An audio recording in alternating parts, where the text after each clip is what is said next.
You're watching 2 Works for You at 6. Good evening, I'm Karen Larson. And I'm Mike Brooks. Glad you're with us this evening. We're going to begin tonight with important information in Decision 2020. Because of the pandemic, more people are voting by absentee ballot this election. But what if your ballot is missing or delayed? Our Mason Morrow has one voter's story and what you can learn from it. This is new at 6.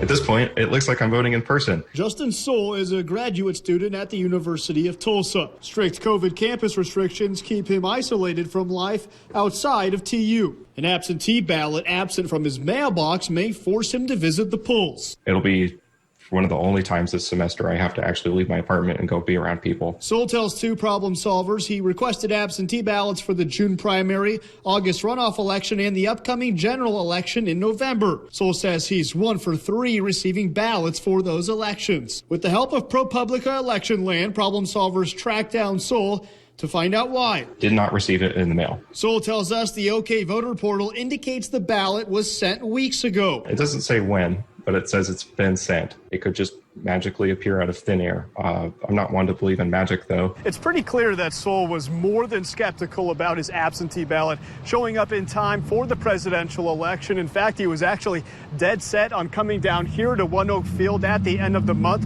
to vote early in person. But now he won't have to. Thanks to the Problem Solvers, we reached out to Tulsa County election officials who have identified the problem and are working to figure it out for him. Tulsa County Election Board officials tell Problem Solvers Soul's mailing address wasn't submitted correctly on his absentee ballot request. They say his apartment number was left off and the ballot was sent back by the Postal Service. I was able to put Tulsa County Election Board officials in touch with Soul, and the 2 parties were able to find a way to update Soul's mailing address and get him a replacement ballot. Now, election board officials say they haven't had to send out as many replacement ballots in this election cycle, but they do try to reach out to everyone who has a problem with their mail-in ballots, but they can't reach everyone just because of the hundreds of thousands of absentee ballots that are in circulation for this election cycle. Soul tells me he's not quite sure how his apartment address didn't get updated